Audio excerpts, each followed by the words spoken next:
Hey everybody, I am Malu Beyonce, and yes, that's my real name, and I'm super excited to start practicing for the new podcast, Oh Heck Nah, NAA, a Naked and Afraid podcast. So basically, I'm just getting my chops wet a little bit here. I actually have a co-host. She will not be on this beta test because I'm just having a little fun practicing. The format of the show is me and my co-host Debbie will go over every new episode of Frozen that's starting very soon, and we're super excited. Right now, I'm going to go over every one of the contestants that are on the show, starting with Sara B, and that's Sara, because they're going to have two Sarahs on Frozen, which I know I'm going to get confused. But this is Sarah's first appearance on the show. This show is interesting from the jump because it's 2 hours long and there are two groups of two. They spend the first 11 days as a group of two and then they pair up. But this is to get to know Sara. So we have Sara, Max, Katie, and Seth. They totally make it seem like Seth and Sara are gonna pair up, and then they drop the bomb. The two men are together and the two women are together. I want to take a moment here and give a big old shout out to the true fans of Naked and Afraid because they have helped me so much. I told them I was going to watch every single premiere episode of the new cast, and they really came through and hooked me up with who was going to be on the show. And a big shout out to Stephanie Lindgren because she made this lovely graphic, which I really like. Karen, thanks so much. So let's get back to the show. This pod is supposed to be about Sara, but OMG, Seth has already gotten on my last nerves from the beginning. And y'all, this is not editing. He's irritating, right? First he says something like he hopes his partner is good looking. And then he meets Max, says he was really hoping for a chick. He hopes there's still women out there because this is, and I quote, no bueno. Before we go any further, let me just go ahead and say I realize that I am a fan of the show, and these are survivalists. I could never do this. Max, he's cool with having a male partner, no biggie. Then the women meet. We have Kate and Sara. Sara brings a bug net and Katie brings a knife. Max brings a pot and Seth brings a knife. And both teams get a fire starter. Seth is getting on my nerves. He makes a joke to Max about ladies first. And I know this pod is supposed to be about us getting to know Sara. So I do think that when Sara and Seth meet up, they're not going to get along. Because Sara does say something about she does not want to be paired up with someone who thinks they can make Mother Nature their itch. I don't think she's going to like him either. But let's move on. Both teams head to their destination and Seth falls and it made me giggle. Sorry, but not sorry. Max says he's good with building shelters. Seth says he's a hunter and good at trapping. The girls start building their shelter and Kate is kind of taking the lead, but she's not over aggressive. I'm liking her so far.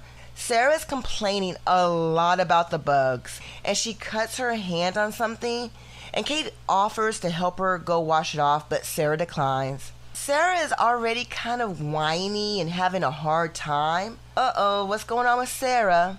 But then we go back to Seth and he's complaining and slipping and falling and just getting on my... Max seems like he's taking the lead on the shelter and Seth is basically complaining about going into the night with a male. I mean, he's complaining, saying he needs his space, and I just don't like him at this point. It seems like he only cares about that he has a male partner and nothing else. The girls say that their shelter is basic, and then they start a fire. So they're working really well together as a team. Sara gets the fire going with the help of Kate, and Sara calls Kate a baddie. I'm liking the girls' dynamic so far, which, a lot of times girls don't get along, so I'm happy to see this. Seth is complaining about being with a man again and literally does not want to lay down next to Max. And he's very vocal about it. I would like to pause here and state the obvious. The way Seth is acting and being portrayed, he seems like a loner who came to play camp with a naked girl and is in a very bad mood because he's with a man. It almost seems like the only reason he came on Naked and Afraid is to see a girl naked in real life. I'm sure I'm not the only one who was thinking it, right? Listen, again, I know I'm a fan and I wouldn't do this at all. I would not go on the show. And I know what I'm saying about Seth is not the best, but I'm calling it as I see it. I see what is shown on the TV, the words that are coming out of his mouth, and I formed my opinion. I'm not going to apologize for what is shown and how I connect the dots. If it walks like a duck and sounds like Seth, I'm probably going to complain about you because you don't sound cool, dude. We come back from break and Max tells Seth to be positive, and then right then the boards break, and only the boards break underneath Seth. And I'm like, karma. It was pretty funny. So the guys didn't have a fire, and I'm not sure why. The girls want to go explore, and Sarah's doing a lot of complaining. Her voice can be a little annoying, but they hear a croak, and her voice is so high that it makes me think if the producers edited it to make her voice so much louder than Kate's. It's very odd. I think they made her sound that loud. Tell me what you think. They go back to the guys and Seth is being a jerk. He can't get the fire going and complains, and Max starts the fire the original way he was doing it in the first place. But good old Max, he doesn't rub it in his face, guys. He just celebrates with Seth. That's why I love my boy Max. Seth doesn't apologize. I think his words were something like, I didn't mean to get wound up with you, and says thanks. So it's not an apology, but he acknowledges his behavior. So that's better, Seth. But then, remember what I said a few minutes ago about the words coming out of Seth's mouth? He says, I'm just praying for women and coconuts. Sure, editing can make things out of context, but why in the God's green earth would you say that? I'm thinking about how goofy and loud Gary can be. We all know Gary. But I feel like Gary amps it up for the camera. I don't think Seth is saying, let me say some really messed up stuff for ratings. I think it just comes naturally to him. He's just saying what's on his mind. Back to the girls. They find coconuts. The girls have water, shelter, fire, and now coconuts. They are rocking it. It's nighttime and they hear an animal grunting. Kate grabs a knife like a bad A, and then they go to break. It's now day 3, and the girls decide to set traps to catch a pig because that is what they think they heard last night. Sarah says she's feeling a little inadequate, but she has things to bring to the table. But so far, she hasn't done much. I'm just saying, she's not, standing out. Seth is complaining, and they're setting up snares and traps. You know that whole story about the squeaky wheel gets the oil. Poor Sarah, she's not getting a lot of airtime. Max asks for help, and Seth rips apart Max, saying that his trap is wrong. Max kind of lets Seth do it, and he's aggravated, and he leaves to go get firewood. Seth says it's hard to help someone when they don't want to listen to you. Hey, Seth, maybe if you learn how to talk to someone, maybe they would want to listen to you. Max literally said, show me how, but the way you talk to him, like you know it all, is a big, huge turnoff. Let's not forget, he has done nothing but try to encourage you, and when you couldn't make fire, Max didn't rub it in your face. They jump to day 5, and it's raining. And our girl Sarah is so enthusiastic. She's like, it's raining, but our fire is ablazing. Then her partner Kate chimes in and is like, no, it isn't. And she's not happy with the fire. And Sarah says she's just being optimistic. I don't know if this is a good thing, bad thing, but it happened. The ladies' shelter is not watertight. I'm not sure if they spent any time improving their shelter from day 1, even though they said it was going to be a work in progress. They switched to night vision, and it's still raining, and the girls are freezing. Jump to day 6 morning. Girls say they were really cold and the rain was horrible, but it's not raining now. They don't have a fire, and they're complaining about the bugs. The guys are now working on their shelter because it wasn't watertight. We jump to day 7, and the girls are checking their traps, and they get nothing. But Seth is going to go out and catch a caiman. He builds a spear and puts on war paint. It's very dramatic. But then he sees some shrimp and crawfish, and he comes back and says they need to make a fish basket. Max says that he thinks Seth has been humbled and he's thinking on a smaller scale. And I'm sorry, I don't think so, Max. He still has delusions of grandeur. I don't think Seth has been humbled at all. And then the girls decide to go fishing. They make a net with their mosquito netting, but they have zero luck. Now Kate is starting to complain. She's starting to struggle a little bit. So now we're on day 8, and there's 3 days until the merge. The guys are checking their fish trap, and they've caught a couple of shrimp. And Seth catches a shrimp with his hands, and I roll my eyes. He brags more than once about how he caught the biggest catch so far. Come on, give me a break. So we're on to day 9. Kate is now being a little witchy, and she's very short-tempered. She's losing it, and I think she's gonna tap.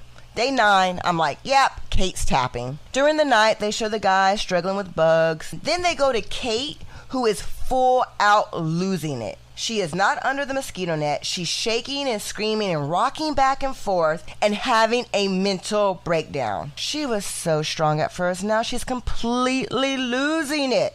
It's more clear to me than ever. She's gonna tap. We go to the morning of day 10, and yep, Kate is still freaking out. Sara complains about the bug, but she says she can handle it, and she goes out to look for food. So it's good to see Sara getting some airtime and stepping it up. Seth is complaining about the bugs as well, and Max tells him to snap out of it and to have a positive mindset. I tell you, I love that boy Max. Sara sees a lizard and says she's going to try to catch it for Kate.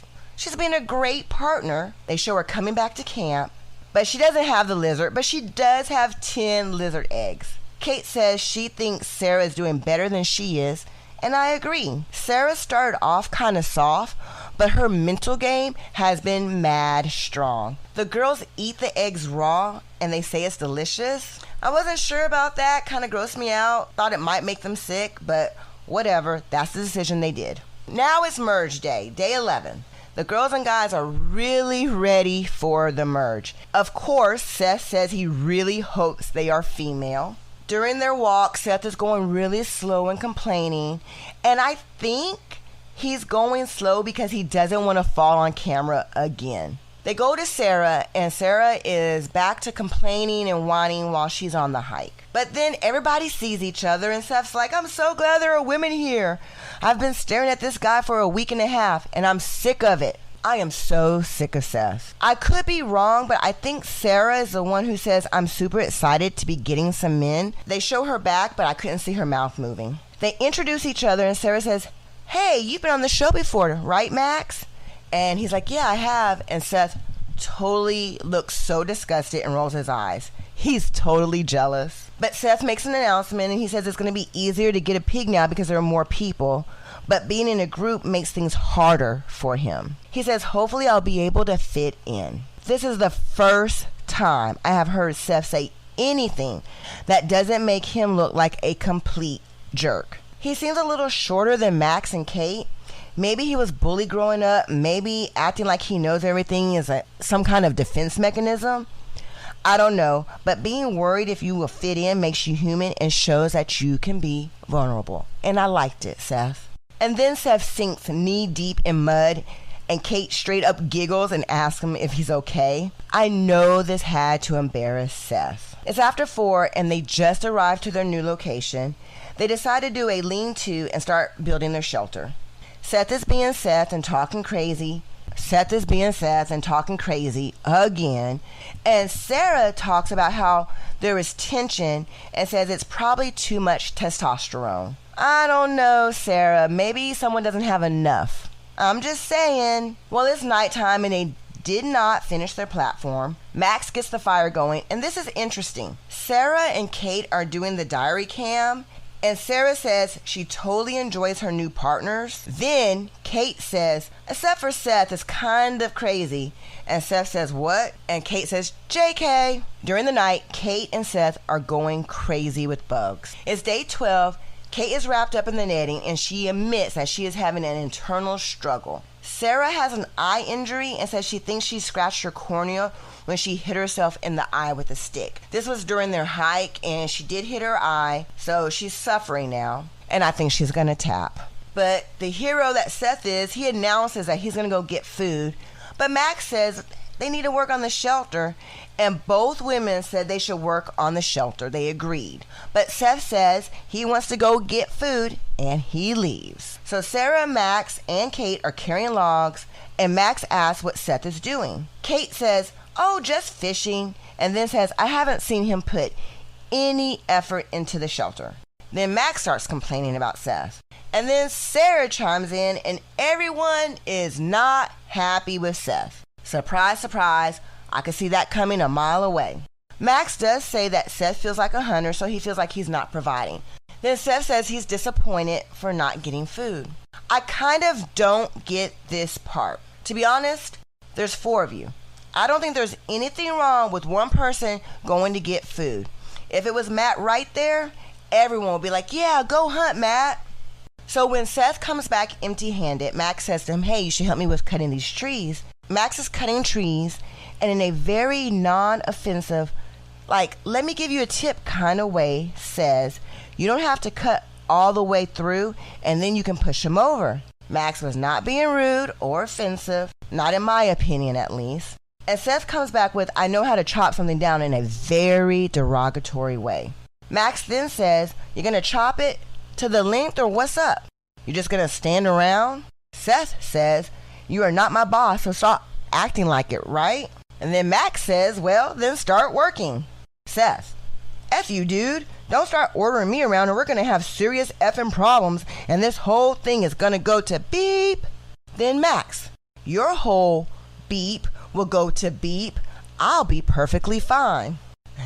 Talking to the camera and not to Max, Seth says, "I don't take orders at all. I'm nobody's beeping itch." I'm trying to keep it clean. Everybody's at camp and they are talking about the shelter. Seth announces he needs some water soon, and Max says, "That's where I'm going now. Where's the pot?" Seth, "I hope it isn't contaminated from last night's rain." Side note, this is where I hit pause to write notes, because I was sure that when I hit unpause, Max was gonna lose his ish. Let's see, because what I really would have liked was to stop, get some popcorn, but it was late and I had no popcorn, so I just hit unpause. And yes, I was right. Max says, "I'm sick of your negative Nancy-ish. It's always, I hope it's something else." With Max's back turned to Seth, Seth flips him 2 birds. And then Seth says, out loud but not to Max's face, "We're going to make it either to 21 or one of us is going to make it to jail." Now, the entire reason for me watching this episode was for Sara, and it has been mostly about Seth. However, Sara dropped some word, and I quote, "I think Seth, he gets upset that he's not living up to his part, so he kind of is taking it out on everyone else." I agree with you, Sara. He is taking it on everybody else. Seth says he feels isolated and unappreciated. Well, now we're back to Sara again, and she's complaining about her eye, and Kate calls a medic. And when you know it, Sara's out. They medically tap her. This is what I have to say about Sara. Not much. She complained a lot, but she was a good team player. She seemed competent. She is very beautiful. But this show is all about the drama between Max and Seth. Sara is not memorable on this show. When you compare Sara to Kate's freakouts, you forget about Sara. I mean, and definitely you cannot compare Sara to the drama going on between Max and Seth. So Sara's gonna be on Frozen, and I was just like, I don't understand why. So I didn't know going into this show that she was on another one, on a redemption. And maybe I did, maybe I didn't remember, but she does come back for a redemption show, which I'm happy about. Based on this appearance alone, I don't know why she would make it to the show Frozen.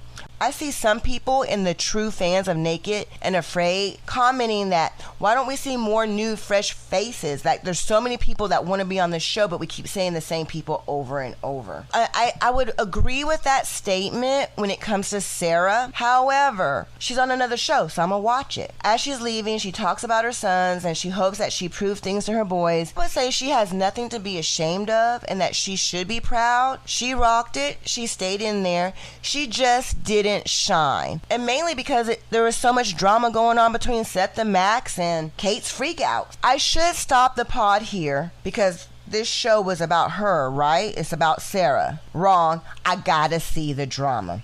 So it's nighttime. Seth says, I need you to move over a little bit. You can't see who he's talking to, but Kate responds and she says, I really don't have anywhere to move over to. I love this quote from Kate. Kate, this is the quote of the show. I love my boy Max, but you win here. She says, you're going to have to work on your manners too. You're so demanding. But the way she says it is just, oh my God, it's so good. You have to watch it. If I wasn't afraid of like trademark, I would like record her saying it and like put it as my ringtone because it's classic. Max chimed in and was like, yeah, seriously, man. Seth is like, great. There's two of you that I don't get along with. Max says, it's your attitude. Seth says, I'm out. You can't really see anything because it's an outside shot. You just hear the conversation. Seth gets in while Kate is talking and they show him leaving. It's only night 12 and Seth is walking on the beach and he doesn't know why, but it seems to be the usual for him that he gets left alone. He seems very sad. I wonder if Seth looked at this show and sees that he's difficult, that Seth can be difficult. On day 13, Kate is talking about how she doesn't like Seth. Max says he doesn't want to deal with Seth. Seth is toxic. Max then says he's going to turn the shelter into a shelter for just him and Kate. Seth is talking and says he's not leaving and he's not a quitter. So he comes back and tells Max that he's staying. And then Max like, well, this is a shelter for two and I thought you were leaving. You better start making a shelter because you are not staying with us. I don't want anything to do with you, bro. You are messing my energy up. Seth is like, whatever, I'm not leaving. Seth then goes to Kate and says, I doubt you care, but I am staying. And Max says, I can't stay there, so I'm going to build my own shelter. And Kate says, see you around. She's very short. I don't know if it was edited that way, but it was very harsh. And then we go to Seth, and he says, it teamed up against me, and he isn't leaving, and he starts finding his own shelter, and it starts raining. But I know he's going to tap. I know he's gonna tap. He starts building that shelter for about an hour and then he taps. But by the time they start walking him out to leave, it's not raining anymore. So maybe he could have stuck in there. Seth says he was worried that his difficulty in social settings might come into play. And they did, Seth. He drops to a 5.0 and he says his biggest regret is that he couldn't get along. Why does Seth do that? Why does Seth drop knowledge when he's alone? Why can't you have knowledge and wisdom when you're around other people? I feel bad for Seth, and I hope he watched the show.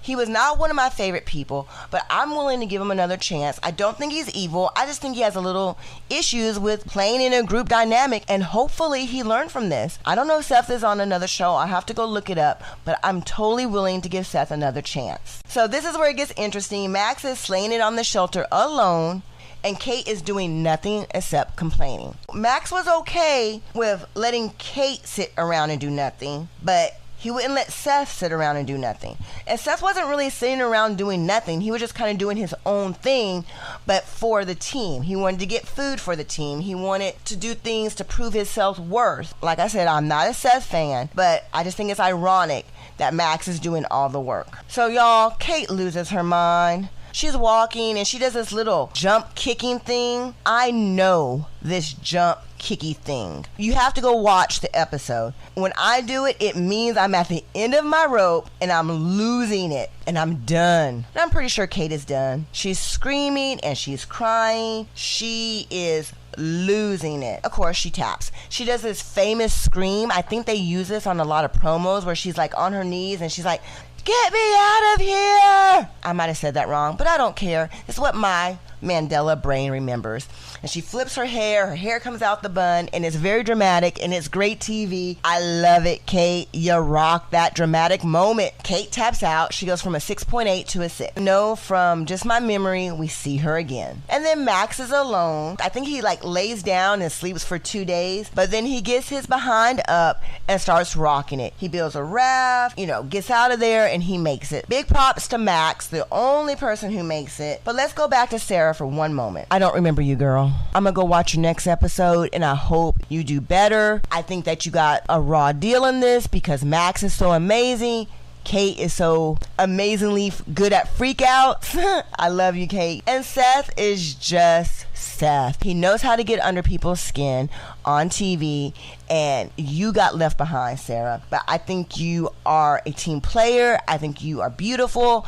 I think you have mad skills, way better than me, and I hope your next episode is better. Hey guys, thank you for listening to my first beta test of Naked and Afraid. Just remember, if you like this, we are going to be doing a full-out podcast with me and my co-host, Debbie, once Frozen comes on July 31st. I'm super excited. I love Naked and Afraid. I love the group. I want to give a mad shout out to the group again. Y'all have really motivated me to really step up my game because I felt a little bit weird about loving Naked and Afraid so much. I see there's other die-hard fans. I would love to go live after the show once a week because I want to talk to other people about the show. And that's literally how I came up with doing this podcast, because I was talking all my friends' ears off about Naked and Afraid and they didn't care. If you want to find me on social, again, my real name is Malu Beyonce, and you can find me on Facebook at Malu Beyonce, also on Twitter, also on Instagram under the same name,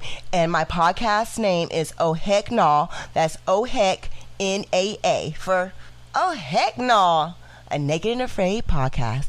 And I'm out, y'all. Let me do it. I do it for you tonight.